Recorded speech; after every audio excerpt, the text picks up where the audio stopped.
Ladies and gentlemen, we have just yet one more session which celebrates the power of collaboration. Our next discussion is all about collective expertise for global collaboration. In a world that's more interconnected than ever, the ability to collaborate across borders, cultures, and industries is the key to shaping a brighter future. So without further ado, I would like to invite our moderator to the stage to lead our discussion. Please welcome Ms. Fiona Cassidy, Director of Global Alliance, Director at FR Consulting. Welcome, Ms.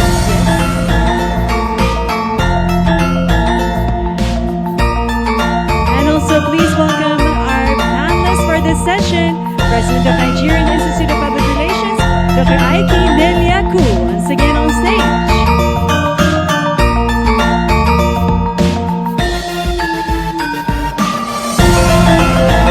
Also, please join us on stage as President of Public Relations Society of Kenya and African Public Relations Association, Arik Karani.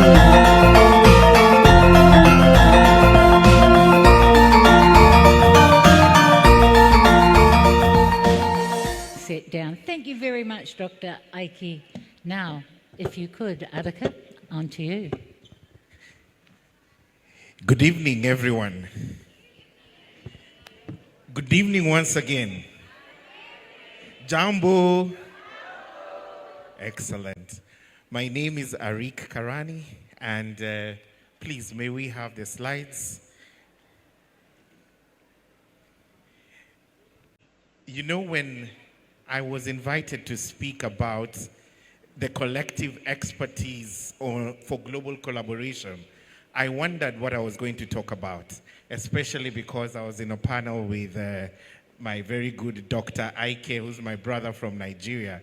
And he's a powerhouse, you know, being a doctor and advanced in career-wise.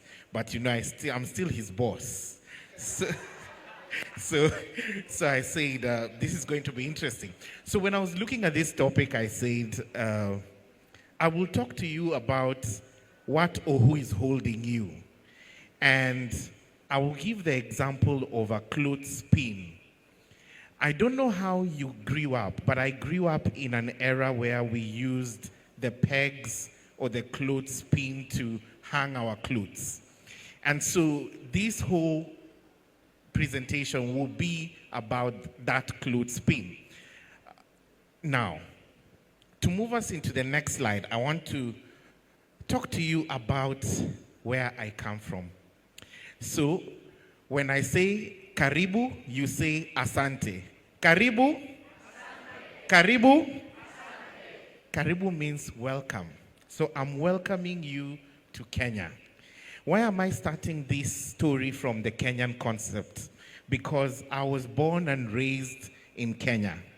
Kenya is a country in the eastern part of Africa. And we as Kenya, we are known for several things. We are known for being the best runners.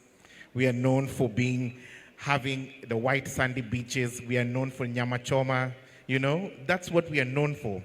Nigeria can beat us in music, but they cannot beat us in running.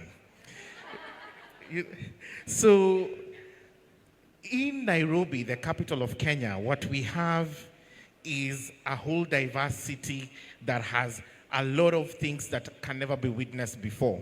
We have the Nairobi National Park. We have various items that you can come and enjoy yourself.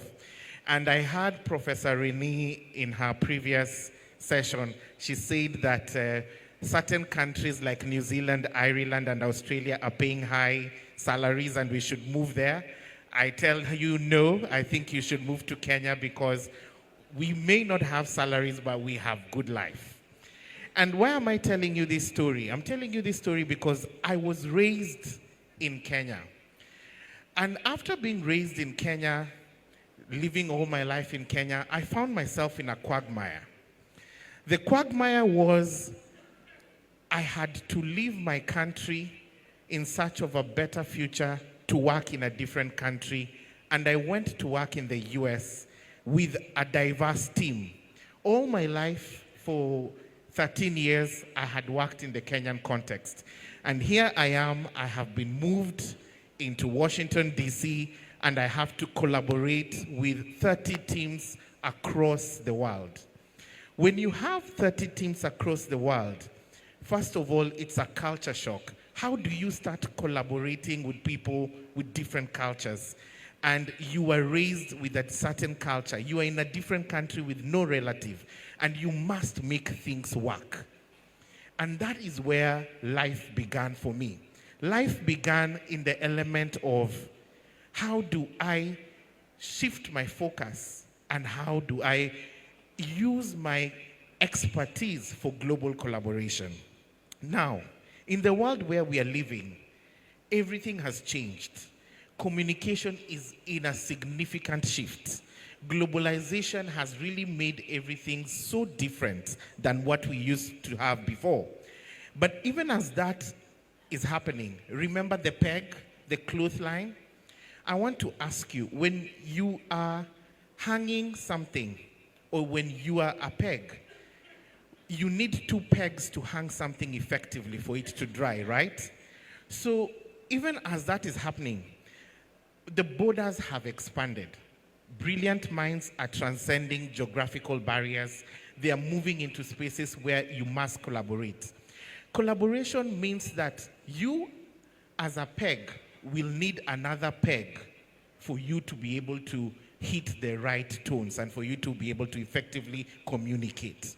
As Dr. Aike had said in his presentation, when we had the COVID-19 crisis, it took the collaboration of various teams, various professions for us to get through COVID-19.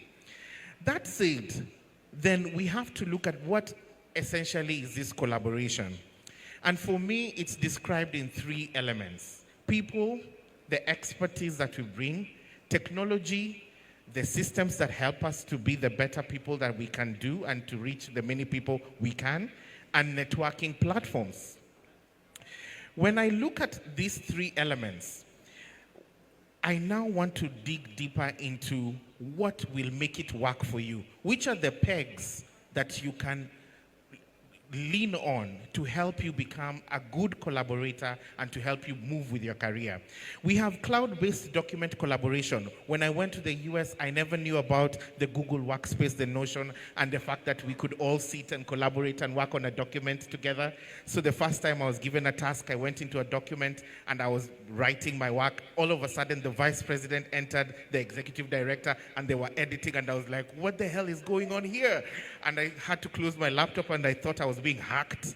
So sometimes in life, you have to move with the system, and you have to understand about the cloud-based document collaboration systems. You have to also understand certain tools that can help you, such as the project management softwares.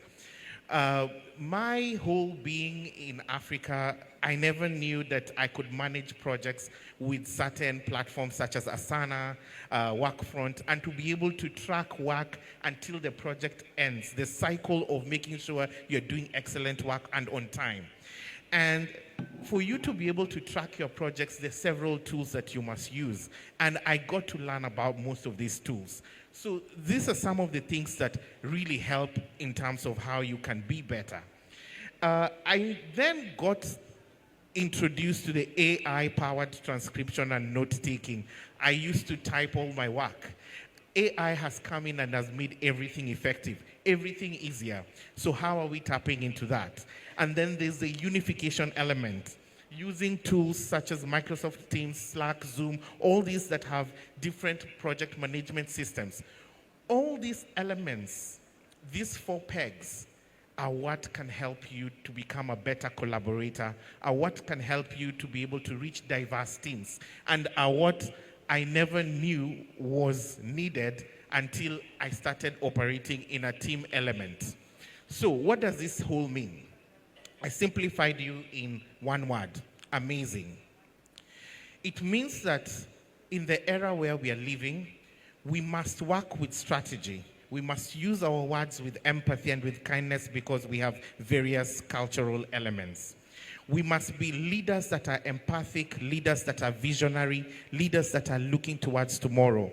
We must have a growth mindset of where people are going. We must be creative in the elements and in the work that we are doing. And when we do all this, then we can become better collaborators. When we are able to look at our words, look at our strategy, being a focused leader, then we can be able to move to the next level. And so I end in saying this. There are certain elements that you will need for you to become a better collaborator. And sometimes some of these tools, even if you have them, it doesn't give you the culture of open, respectful, and inclusive communication. You need to get to a level of understanding 3 elements. How do you establish clear communication guidelines? How do you embrace a synchronized communication with your various teams across the globe? And how do you invest in cross-cultural training? Dr. Aiki talked about a lot of understanding people's cultures and being able to have the sensitivity to communicate very well culturally, whether it is building the reputation or managing the ethics. These are whole elements that we need to look at. So when we are looking at the right tools and smart strategies to be able to unlock diverse audiences, these are some of the elements that we need to look at. So I close by telling you this. When you have your peg, you think of your life as a peg. Always know that for you to be able to hang any cloth, for you to be able to survive or dry or pass any information, you will need a different peg. You will need another peg. You as one peg cannot be effective than having 2 pegs. 2 pegs are better than 1. 4 pegs are better than 1. So the element of using all your pegs in a nice format can really ensure that you get to the next level as a leader and as a collaborator. I will end here and thank you so much for listening to me.